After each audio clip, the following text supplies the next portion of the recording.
Hello, everyone. Thank you, and good afternoon, and welcome to AI and Legacy IIT Practical Strategies for Enterprise Modernization. I am Grant McGaw, your moderator for today, and we will explore how CIOs and IT leaders can integrate AI into legacy systems without disruption. And we're going to be joined by two experts who bring both strategic and technical perspectives to this challenge. They include David Gindy, IT Director, Broward Health, with 20 plus years in IT leadership. David specializes in modernizing legacy systems, cybersecurity compliance, and optimizing IT investments in regulated industries like healthcare. And he understands the real world challenges that CIOs face when balancing AI adoption with operational stability and budget constraints.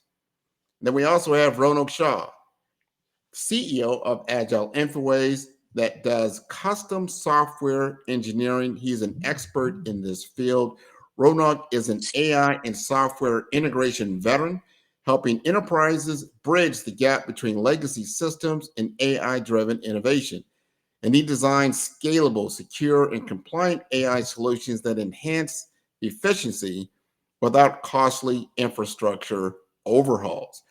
So today's discussion will alternate between IT strategy and technical execution, and we'll be covering the key challenges, the security risks, AI adoption strategies, and future trends.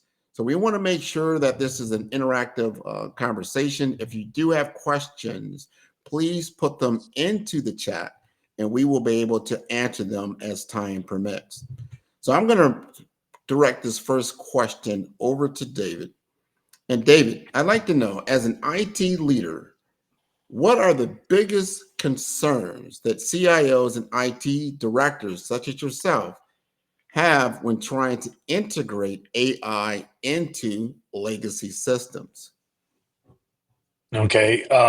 First of all, thank you, Grant Ronak, for this space. I really appreciate it. Um, some of the topics that you touched on in your introduction pretty much were some of the heavy bullet points that I already had. Compatibility and an integration in and of itself. Legacy applications were never designed or created with AI in mind. So AI has to come in and pull that data out and be true to the data. So they can't really be integrated. Modern applications have that integration level. The old ones were leveraging the power of AI to extract and manipulate data, so to speak, without going too much into it. Anything that might happen during those moments of interactions are generally considerations that we have to take place. Um, for example, operational disruptions, meaning what happens when we're pulling from tables, old applications, old data, and AI is extracting that data. Can we ensure uptime without affecting the organization? A really big thing, especially in healthcare. Um, Jokingly, I always say that we work 366 days a year. So it's not when we're home, there's others that are taking our seat and our place and covering. Again, another very valid point that you touched on, Grant, security and compliance, meaning our HIPAA. So is that AI extracting the information, and how are we keeping up with regulatory standards on that information? Because we are dealing with patient data information, PHI, PII. Um, Another big item. I know AI isn't something new. We've had it for many, many years, different names, iterations, evolutions of what we call it. Right now, it feels like it's the big buzzword that goes around, but artificial intelligence has always been there in one way, shape, or form. The talent. Who are those data scientists that can actually help us with an idea or a vision or a thought process or a request from upper management, from revenue cycle, and us getting that information across? And I guess the one of the bigger ones that no one wants to talk about, the 300-pound gorilla in the room, is cost. How do we Mhm. justify it? And that's a conversation in and of itself. That is that man. So now we're setting the playing field, right? Those are just so some of so like the guardrails on it. Obviously, there's so much more on it, and don't want to dig too deep into it. But those were like kind of the 40,000 foot view, so to speak. that's how you get it started, and especially you're coming from the infrastructure side. You're seeing the legacy systems, what you already have in place, and here you've got this new tech coming. So that's the question I want to bring over to Rona. From a software engineering perspective, what are the most common technical barriers that you encounter when you're integrating AI with the legacy IT stack? Thank you, Grant. Thank you for this question. Thank you, David, for joining the LinkedIn Live show today. Yeah, so this is an amazing question. Like there are so many barriers that we see when we try to integrate AI with the legacy system because, as David mentioned, when legacy systems were built, they had no idea that AI would ever come and how it's going to work. So the major part what we see is the data silos and inconsistent data format. So legacy system really that often stores the data in their proprietary formats, or on-premise mainframes. The data that we see is kind of sometimes unstructured or incomplete or kind of a low quality data that really makes the AI training very, very difficult. Also, on the legacy system, we see an outdated architecture. So AI really needs in real-time processing, but legacy apps really lack that microservice architecture, or I would say event-driven capabilities. So since they don't have it, it's very difficult for AI to work, and lack of real-time processing capabilities. Legacy system, if you see, they rely on batch processing, while AI model really needs a real-time data streams, so from the legacy system, the slow query responses that really bottlenecks the overall AI speed. There is in terms of the compute, there is a limited compute and the scalability. So there is a huge constraint, so legacy IT that really lacks like GPU acceleration, or I would say cloud elasticity. Now, AI workloads that really needs this cloud elasticity at any given point of time, which very difficult to manage with the legacy systems. Even the on-premises infrastructure, they can't really handle the machine learning training. So even the large AI models are very difficult to manage into that framework. And now coming back to your security and compliance risk, legacy system that really lacks the zero trust security.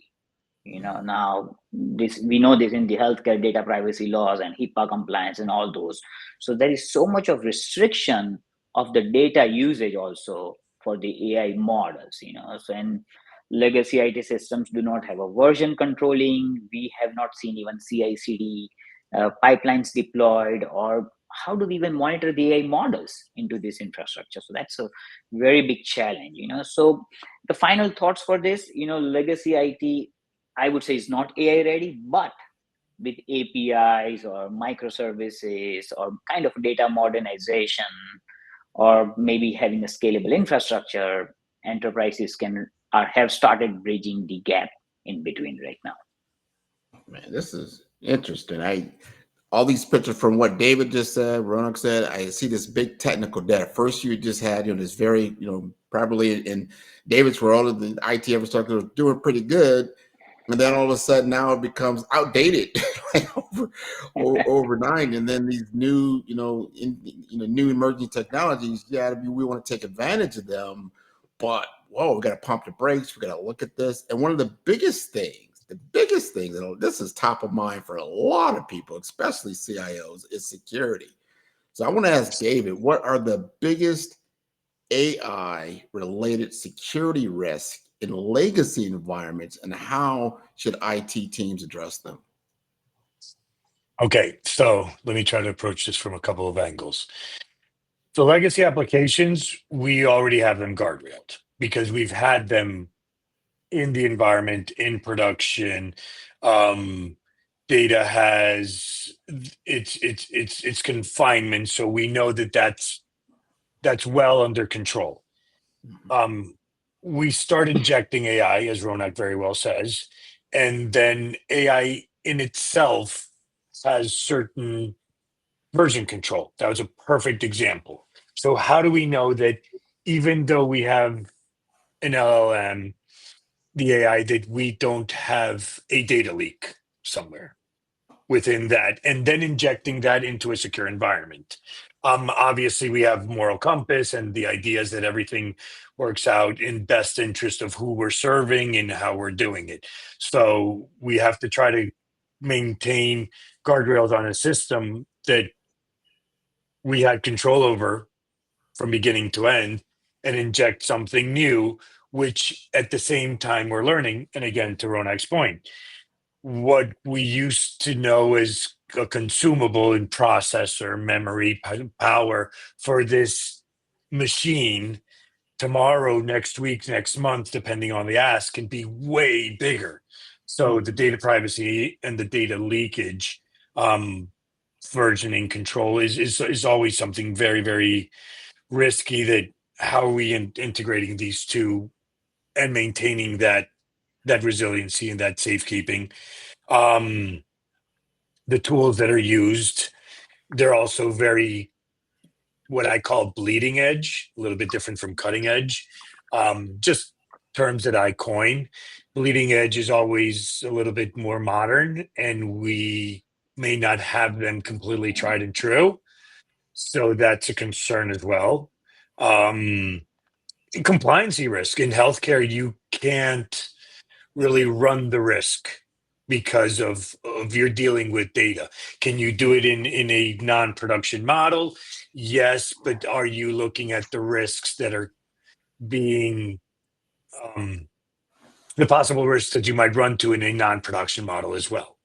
You can put all the guardrails that you want, but you don't know how attackers might try to get into it because it's not there. You can do your very, very best, but even that's going in. Uh, are my risk factors other individuals, or are they another AI? Mhm. These are important things. I see one of your colleagues, Mike McDonough, is talking about that, these LLM integrations. And he likes what Ronak was saying about, security modeling, things that you're talking about, how you go from, secure environments or, HIPAA compliant environments to maybe, non-clinical environments, things of that nature. Here's the question. David just talked about, I'm going to Ronak now. He just talked about security concerns. What are the best practices do you follow to ensure that AI models remain compliant and secure when integrated with the older systems? Yeah, so see, there are several different things that needs to be considered when we are really trying to make the AI models to stay more secure. First thing is, I would say, the implementing the AI governance. Make sure that the AI really aligns with the regulatory standards like GDPR, HIPAA in US, SOC 2, or ISO 42001. So we have to make sure that the regulatory standards are met. Now, we use something called AI model cards, so we document the model bias or model fairness or how the AI model is decision making. So we try to document all this, and maintaining the audit logs of AI predictions is also very, very important. And we have to conduct the regular compliance audits to make sure that it is really meeting the standards. Now, coming back to the data handling, which David also emphasized. Now, how do you do the secure data handling and privacy protection? So anonymizing and encrypting sensitive data before even the AI starts processing. So Mhm. you have to anonymize or use AES 256 encryption or something like that. We also emphasize implementing differential privacy. That really prevents the sensitive data leaking. You can prevent that, and for that purpose, you can use like Google TensorFlow privacy Mhm. for implementing the differential privacy or something. And then apply role-based access control, RBAC, or maybe even implement zero trust AI security model. So that's very, very important. Now, when we are doing all this model work, we always try to do the AI model explainability implementation as well. You use explainable AI, XAI, to ensure that the AI decisions which are made are actually transparent. You should be able to explain why this AI decision was made. And when in the beginning phase, we try to have the human in the loop to make sure that they oversight all high risk AI decisions. If you do not have that, AI can make any kind of decision, and it can create really more trouble for the organization. And there are different tools that are used. Like there's a Google has a tool called What If tool. It does like full AI bias testing, so you can really know, if there was any kind of bias in the AI decision.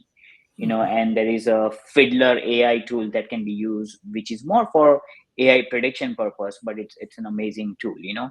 Now, also, we need to automate the AI model monitoring. Like we have to have a continuous track of AI model performance or the compliance metrics at the same time. So for model performance, you want to make sure you use like Kubeflow pipelines, which really automates the overall workflow of the machine learning operations as well. So these are the some of the practices that can be used for AI model to remain compliant and secure in the legacy IT world. Man. So that's very, very technical. Both of you have given very, very technical views of what's happening in the AI world with legacy systems. We're going to go back to one of the first highlights that you brought up, David, which is budget, the cost. How do we bring this in? We're already in a, there's always a shortfall when it comes to the amount of budget we can throw at certain things. So here's the question. For organizations working with limited budgets, what are some low risk? And this came directly from our CIO world when I was asking some of these similar questions. They want to know, what are the low risk AI implementation strategies that CIOs can start with today? So top of mind, I think for general consumption, AI really means productivity tools. So most of the users are going to look at AI. How is it going to help me? And the end user is looking for that, meaning the co-pilots of the world. We're a Microsoft shop, so I'll just call it and for Google Workspace, we have Gemini. But if we could quantify it, 90% of the people that ask for AI is going to be, the next step of a Grammarly, Grammarly Pro, ChatGPT paid versions. That's what they're looking for. They want to see, their meeting notes. They want to see their attendance, what Copilot did with the meeting, who was in the meeting, a summary of said meeting. So that type of AI, which is very prevalent for the general consumption, is what most people are looking for. We have RPA in organizations for many, many, many years. Remote process automation has existed for many years, so it's just augmenting that with AI. The cloud-based services, like I said already, Copilot, Gemini, anything that's going to make our life easier. I think everybody's gone to ChatGPT and played around with prompts and try to become that really powerful prompt engineer and see the different results that one question presented in different ways yields a different answer. And then obviously the repetitive tasks. Can we do some sort of AI that helps us with, I'll make something up, an inbound communication by like a fax, reading through it, picking up certain information, and then putting it in a spreadsheet and then filing or eliminating that fax insecurely? Because we still have legacy to modern days, and we still run with a lot of fax communications.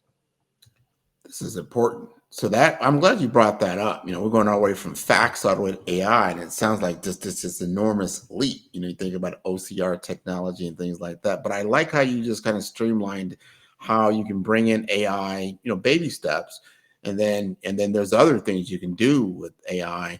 And I want to ask Roanoke this because we're talking about use cases, and that's what a lot of companies are doing, especially in healthcare. Once a enterprise does identify a AI use case, what's the best way to technically implement the AI without disrupting the business continuity? Yes, so kind of, without disrupting the business operations, you really need to have a phased, I would say, modular approach when you want to implement the AI. To begin with, you should start with a low risk proof of concept, as David mentioned the same way, I would say take a case study of AI powered customer support or something like that, so choose a well defined high impact use case. Now implement AI into the sandbox environment first. Do not deploy into directly into the production. Now use the historical data to test the AI. That's very, very important. Do not give any kind of real data to AI model at all. Use Mhm. historical data, test the AI. And once you test the AI with the historical data, you use a success matrix, proof of concept success matrix. Now what was the real accuracy of using this historical data? How was the performance of the AI model, or did it even bring the cost savings? Because that's definitely one of the most important particular area that we are trying to target with using AI. Now also another area is deploy AI as more like a modular, so ensure AI is deployed as a separate scalable service, so that can be gradually integrated into your legacy system. Use RESTful APIs or GraphQL or something which allows AI to interact with the legacy system more smoothly. And we always do this. We implement the feature flagging. So you can even enable or disable AI components at any time without disrupting production. That's very, very important. Now, also, when you're implementing AI into this legacy system, we always try to do a A/B testing. Now, Mhm. using the A/B testing, what we do is we try to compare the AI-driven decisions, what AI took the decisions, and then we have humans also taking the decision at the same time, and we try to compare to see what's the variance and how close they were. And then we set up the real time monitoring and a rollback mechanism if something goes wrong.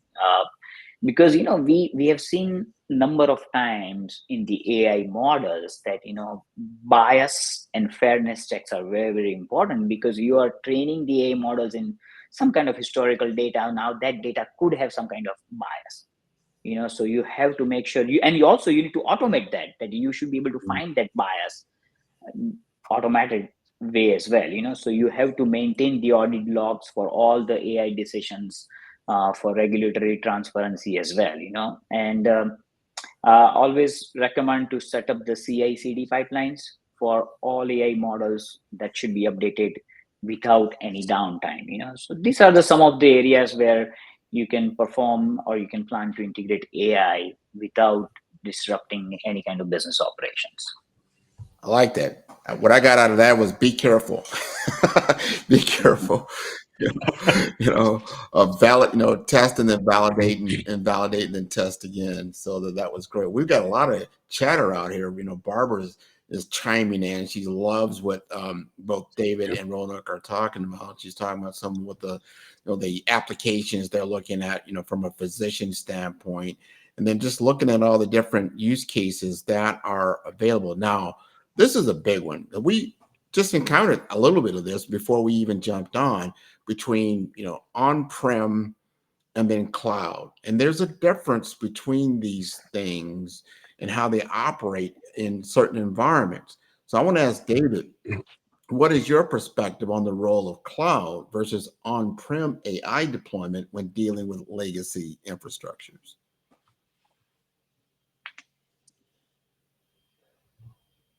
Well, the deployment on easier because it's just requesting services. You're just requesting rack space, you're requesting processors, memory, everything that you need to build out your AI environment. Bringing it on-prem is a quite a bit different conversation. I have to have the rack space to do it on my own. Um, all the consumables that are required. Um, I've been looking at some of the equipment, all the offerings from the different companies, the equipment, the water cooled boxes that come out. There's for me, it brings me back to like my years of Lego. I love that. Rolling up my sleeves and playing with the equipment, and the data centers. I think that's probably one of the coolest jobs in IT, to be completely honest, because we still have a hands-on approach. It's not just the web UI.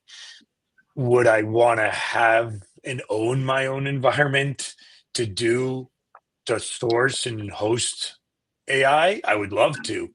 The blinking lights, the show factor of it, it's absolutely gorgeous. Having the data center behind the glass with the darkened background and just all those lights and seeing what you're putting in, it's here. Being able to see world-class data center at that scale is bragging rights.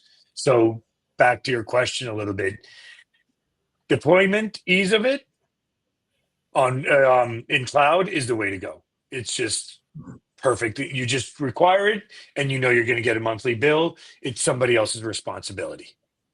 It's like having Netflix. Every time you pay for the monthly subscription, you are provided a service. You're not worried about where the movie's coming from, how to get it, the quality. It's just always top notch. Mhm. If I run my own movie library, I have to account for the power, the cooling, um, resiliency, all of that. And those are the two factors. Hybrid approach would obviously simplify things a little bit, but it depends on the company's main line of business and their appetite in technology. Mhm. These are important things and I'm glad you brought up that hybrid scenario. So it's not one or the other. Sometimes it's both, depending on what it is and what you're trying to accomplish. And I know from an engineering standpoint, when you're dealing with like Roanoke's team and Agile InfoWays, they've got to consider all these different things. So my question is to Roanoke, from your standpoint, when you see these things, what are the key factors that you consider when deciding whether to deploy the AI solution on-prem or in the cloud? So this is always a debate, and whether you deploy AI on premise or cloud, there are pros and cons on both areas. And let's see some of the pros and cons. Like as far as the scalability requirement goes, if you have everything on premises, AI workloads performs well, with low latency processing, so even if you have on-premise infrastructure, AI workload is definitely going to perform well with the automation or real-time inferencing. Um, if you have on-premise infrastructure, it really gives you a full control over the hardware. As David mentioned, you see great lights. You can add GPUs or TPUs or whatever you want to add. Ideal for predictable workloads, it is fine. But Mhm. as compared, if you look at the benefits of cloud, you can scale dynamically without worrying about anything. It's an on-demand auto scaling. If you use AWS EC2, it's an amazing auto scaling uh, setup. Then you have access to this specialized AI hardware, which on premises it's difficult. Like NVIDIA A100 GPU you want to use, you can use it because now you're on cloud. So for burst workloads or deep learning training, I would say cloud is the way to go.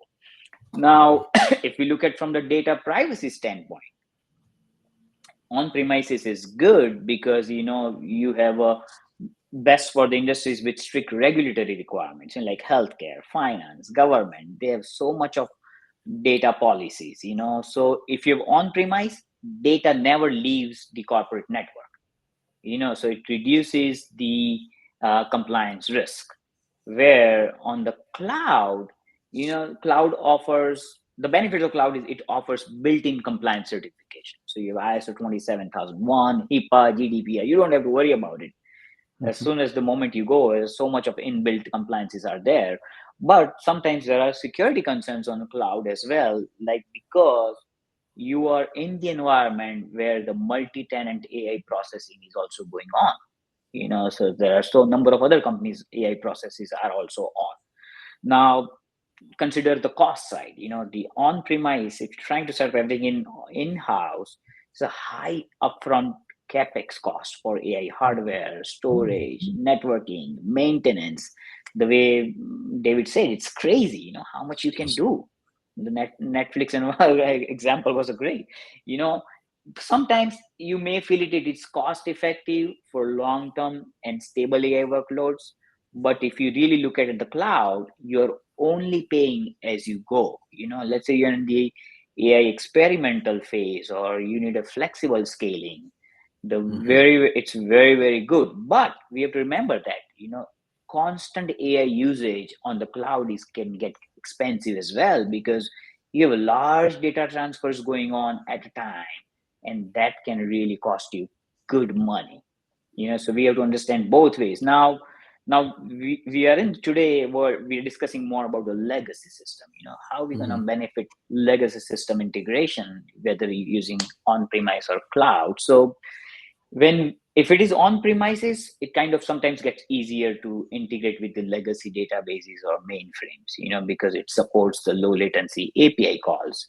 But if you look at the cloud infrastructure, it's a seamless API driven integration, and that's what people love now. It supports the serverless architecture and number of other areas. So these are some of the pros and cons of using on premises versus a cloud AI deployment. And this begs for another, and I'm thinking about this as I'm listening to both of you. And sometimes it seems like, oh, this is ease of use is there. But then it sounds like it gets complex. And so, the questions I was getting, I was talking to a number of different CIOs about this, and they were worried about, are we adding just more complexity instead of just reducing it? So the question to David would be, how can IT teams make sure AI simplifies operations rather than just overcomplicating them? I think it's important to quantify a goal, an initial goal, because it can slip away really quick, really expensive, because you don't add AI just to add AI or just to say that you're innovating. And to Ronak's point, you bring it on by stages, whether it's your AI within the Office productivity suite, your co-pilots for Office, or your back office integration with applications, and you do trial and error in confined environments. Because you don't want that project creep to happen, because that project creep turns into a financial disaster. Mhm. And you have to understand where you're going with it and what a business impact analysis is going to really come back to. Um, how far can you ensure a seamless impact in integration? I'm sorry, between the two. That's the quality of both the data that you have on your legacy and the AI that's working or integrating with it, and making sure, like we said prior, that you don't have any data leaks and privacy. So assuming that we've put up the guardrails and that the Mhm. relationships between the two, the old and the new, are fine, then it's just that the integration workflow and we don't have any impact in downtime, pretty much. Um, and then as anything, last thought would be like the AI, and because AI as well has life cycles. It's Mhm. versioning, it's getting updated constantly. We're ever so evolving with AI as well. Um, we look at it just on the open AI models that we have within just ChatGPT, without going too far. There are new versions every so often. So does that mean that we have to go and revisit our current AI and see how we can improve it or adjust it for better integration? Maybe it's Mhm. something that's more effective, less power consumption. I mean, the skies are the limits. These are important. I'm glad we're having this discussion. I hope the audience is really enjoying this because we're trying to bring up the questions that they most likely have because you're dealing with this stuff.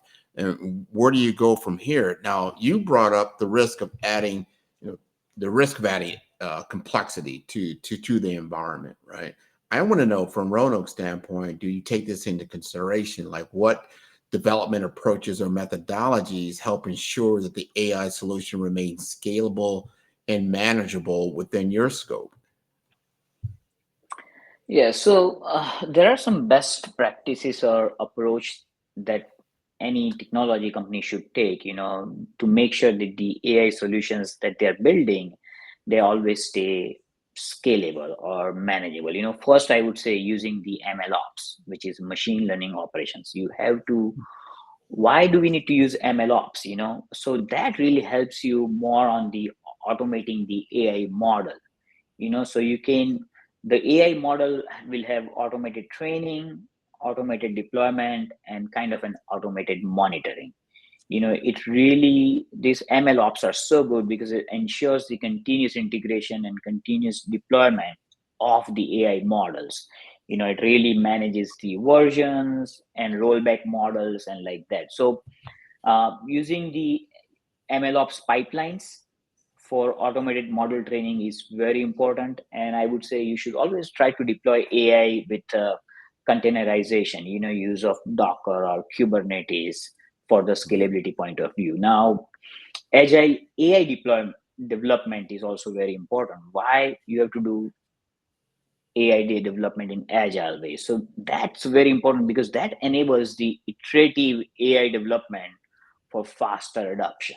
You can do a small iteration of AI development and that you can adopt quickly. It really ensures when you do it in these small iterations, it ensures the cross-functional collaboration between, we have seen like, data scientists or engineers or business teams. When they work on small iterations, they're able to collaborate much better, and it really reduces the risk by delivering AI solutions in small increments. So, you're kind of reducing your risk as well. Instead of deploying the whole model and then you see a failure, Mhm. you do in a small chunks. So for that purpose, I would say use Kanban or Scrum boards Mhm. for tracking the AI task much better way.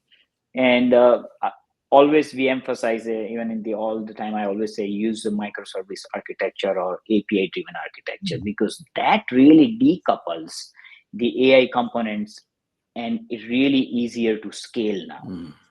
It kind of allows the AI models to be deployed as an independent microservice. That's very important because when you are able to deploy AI model as an independent microservices, if there are problems, you can easily roll back or something like that. And there are so many tools available in the market like Fast API or Flask. You can use that for AI microservice development, or maybe use Kubernetes for AI model scaling. Now, very important part is to have this data centric AI development.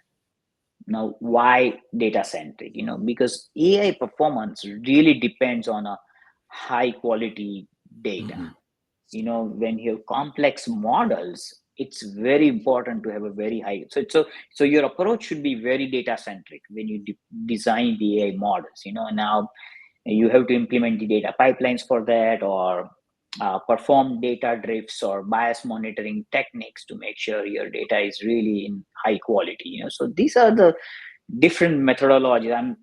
I know I went really deep into tech side, but these are the methodologies that can help to ensure that AI models that you are training or developing really become scalable or manageable at the later stage. This is important because you're feeding right into important discussions because you're marrying the two worlds, the software layer and then the hardware infrastructure that has to support these applications.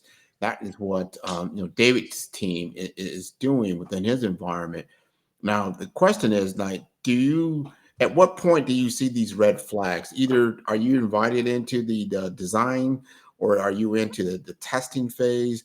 What red flags do you see that indicate that an AI initiative might fail because of the legacy system constraints? A couple of them, and Ronak brought most of them up, to be quite honest with you. Data. And we know that we've known this for always, always, always. The quality of data that we get in is the quality of data that we're going to get out. A small approach to the task is very, very needed. That way we can ensure in that agile framework, that Scrum methodology, is quick wins is going to are going to produce a better result. So we want to make sure that we just do sprints, crawl, walk, run, so to speak, in an approach. Because once it gets away, then it's we're not going to be able to stop it. That obviously creates another red flag, which is a project creep, which, like I mentioned before, is financially distressing. Lack of executive buy-in. Not a lot of people see or share the vision of AI or understand it or have good partners that can simplify and express this correctly in layman's terms to someone that might be a little bit more financially driven or someone that's a little bit more medically driven. So you have to be Mhm. able to translate from a highly technical statement to a highly medical statement and be able to find that middle ground and where the value is added. Um, and as repeating myself, the metrics, or what is the end goal? What are we trying to accomplish? So if we get to it step by step by step, but we have to have a beginning and an end defined. It's not just going to start and go. Because then that obviously is going to create that stress in those situations with the executive buy-in that I mentioned. It's communication in all of it, staggered approach, things like that. And as always, the risk of in our space, data and compliance and HIPAA. We can never we can never forget that. It's again to what Ronak said. You try with your B copy of the data, you figure out what you're going to do, you identify your results before you go into full production. That is so important. See, we're getting into the heated part of this discussion. And see, Barbara Carr is, she's continuing to comment because this shows me the audience is intrigued, because you've got to get the executive buy-in. You've got to understand how these things work, and you've got to have a go no go kind of strategy. So here's the question. So, Rono, if you've got an AI implementation, you're now starting, this is like a use case, a real case scenario. You're running into technical roadblocks with the legacy integration. Now, at this point, now you got yourself into this, what strategies can the IT teams use to course correct to ensure a successful rollout? So this is very common. There are always challenges when we start integrating AI in a legacy system. So we always know ahead of time the challenge is always going to be there. So we are kind of ready. So usually we always try to introduce an API first approach, for AI legacy integration. It's very, very important because, if you really look at the legacy system, they lack the modern AI compatibility, Mhm. and the making the direct integration is very difficult. So you have to use the API, and that will create a middle layer between the AI and legacy IT, and that really makes the approach much better. So you can use, as I said before, even use like RESTful or GraphQL APIs to enable the AI integration with the legacy apps.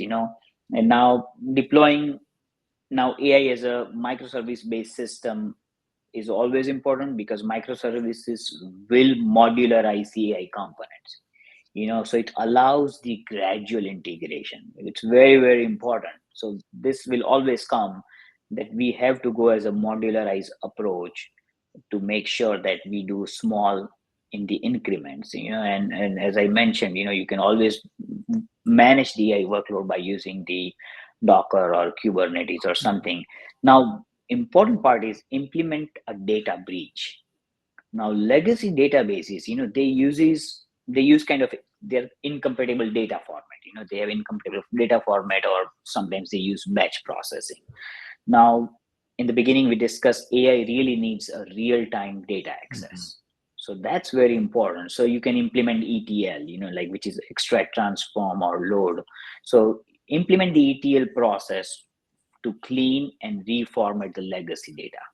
So that's why the data breach is very, very important. Now, using a hybrid cloud, which you guys also discussed, and David mentioned about the hybrid cloud.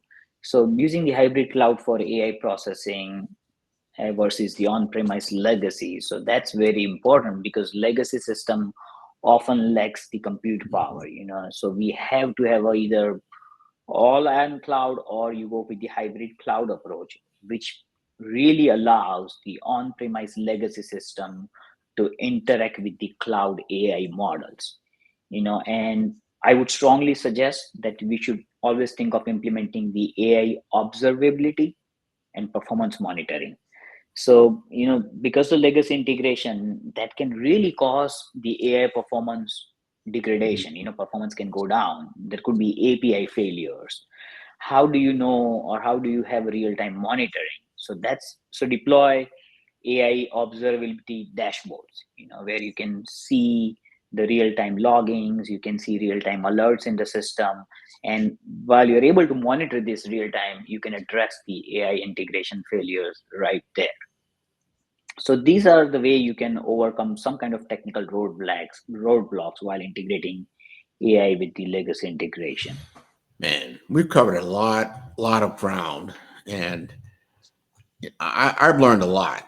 And I hope the audience has learned a lot about what is the boots on the ground situation right now as we begin, this rollout of AI. And to what you said even earlier, David, that we're just dipping our toe in. We're talking about LLMs, or large language models, but AI of itself as a suite of technology is much bigger than that.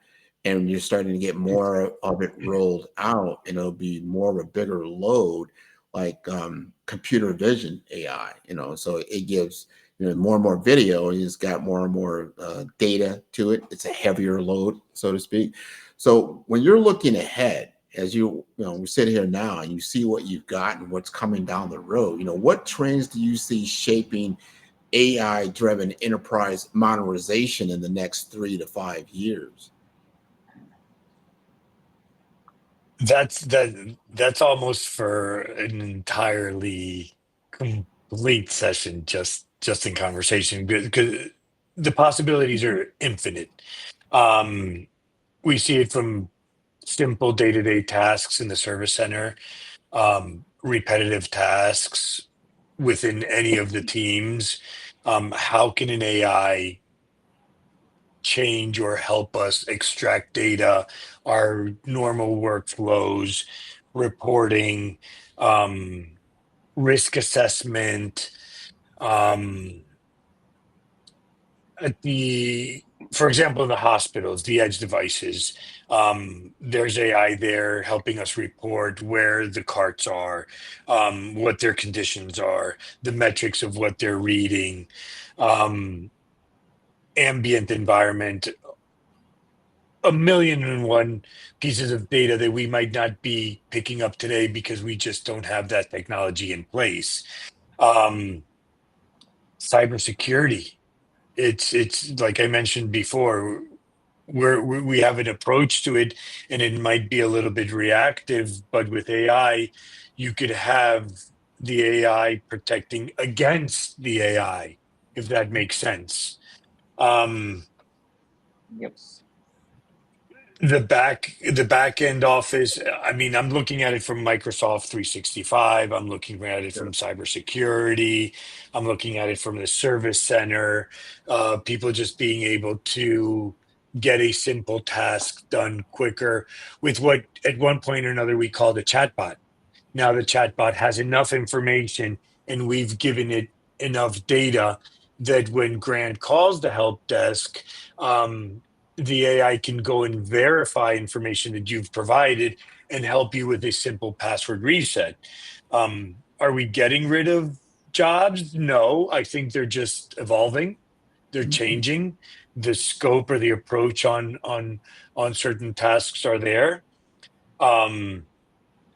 And a lot of the research, for example, that I did, um, especially to prepare for this meeting with you, is what's one thing that we're never going to be able to change, or we're never going to be able to automate, and why we'll need humans behind the keys. Critical thinking. Mhm.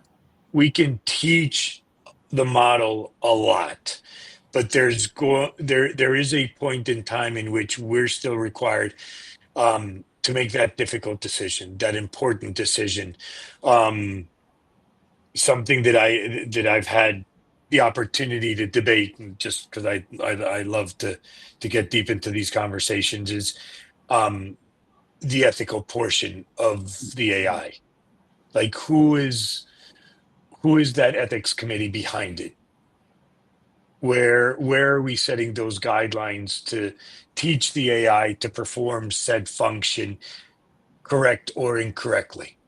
Not just because you were able to leverage the AI and trick it. Now, do you have the password reset for somebody else? So those guardrails and that's part of that critical thinking.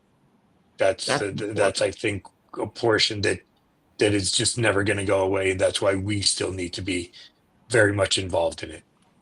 100%. I would hope you are involved, David, when especially when it comes in a critical application. Well, I would say center as a hospital, when you're talking about turning on and off life-saving equipment and things like that. Who's making that final decision?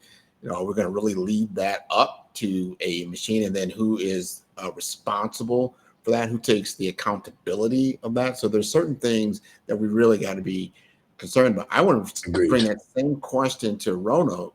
What are you seeing on the horizon in the next 3 to 5 years? So, as far as the technology point of view, I believe there is a huge change coming, huge change. I think we are in the baby steps of the AI world right now. And this next 3, 5, 10 years, there'll be enormous changes coming to the industry. So I would say AI powered autonomous enterprises will be there. So AI driven autonomous business operations, it will kind of reduce the human intervention, like in decision making or workflows, which all the humans are doing. All humans would not be doing it. All the AI will make up to certain level decisions. As I said, David says critical thinking will always be in the human hands, but to certain level decisions making processes, workflow definitions, AI agents are coming up. They will handle all customer service, supply chain optimizations, IT infrastructure management also will be designed by AI agents, and we are already using AI agents, like this GPT or Copilot or whatever. In the age, it's called agentic AI world. So AI is performing a multi-step automation. It's a multi-step automation going on now in our world. We are a software development company. Now AI also helps us a lot. It's still in the process, but AI will eventually write, I would say, even optimize and even debug the code Mm. automatically. I'm pretty sure it's going to reduce our development time probably by 50 or 60% soon. And AI assisted DevOps will come up, Mhm. that will optimize this CI/CD pipelines. It will do test automation, system monitoring will be automated. So there'll be so many things which are coming up. And also, AI will also decide by itself it should be hybrid AI or only edge computing. So it will decide by itself, and the AI models will shift automatically. If they're using cloud, sometimes they will start using the on-premises infrastructure, depending on where the loads are and how fast they need to process. AI model will start making those Mm. decisions. So enterprise will process definitely AI workloads closer to the data source for low latency, but now AI will basically make those decisions as well. Now, as David said, I'm going to emphasize on the cybersecurity side. Enterprise will move towards AI powered security frameworks. Mm. So AI will detect or prevent or respond the cyber threats. Now that's very, very important because very much needed. Like humans can miss that cyber threat sometimes, but AI models will start protecting them eventually. It has started, but I think the models are being more smarter and smarter. So and AI models will also protect themselves from the adversarial attacks or bias injection. So they will become more smarter, and they will also protect themselves from the all outside attacks as well. So in a nutshell, when we talk about AI, we are always scared. What's going to happen? Are we going to lose our job? We are in the software development world. We talk about, okay, 50 or 60% of software is going to be written by itself. We would have a job? Oh yeah, we will always have a job. All humans will have a job. Think the other way around. That AI will really augment the employees rather than replacing them. We are not to replace anybody. They're going to augment them more, better, more focused. Like AI co-pilots, they will assist the overall employees in better decision making, or you're doing data analysis with more accuracy, or you're engaging your customer with the right data. So AI will give you anything, right answers that you will give it to always your customers. And Microsoft Copilot is a perfect example. Or Salesforce came up with the Einstein GPT. Yeah. Those are so great technology that can be used. So these are the modernizations are coming up. We just covered a very small bit of it. As David said, we need a whole session Just to cover up number of innovations which are going on in the world right well, now. David's going to be on his way to HIMSS in Las Vegas, where he'll be Yes, able to sir. see some of the latest and greatest that are coming out to help augment some of the things that are happening for healthcare innovation. How do we lower costs, get better patient outcomes? This is very, very important. Here's just one last question. You got about a minute, and I'm sure a lot of people want to know this, is that what is the best way for IT leaders to evaluate AI vendors? And you're going to see a ton of them out there in Vegas. How do you evaluate these AI vendors to ensure they align with enterprise goals? You have to understand what your goal is first and foremost. I mean, everybody has an offering, and it just could be that today's grants offering is above Ronak's offering, or it's just more aligned with what we have in that ask.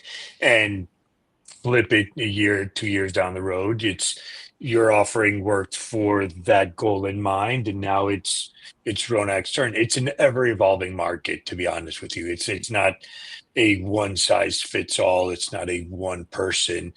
And if you evolve with it, then the relationship might continue. But it's absolutely possible and available that you have to look at other people's approach.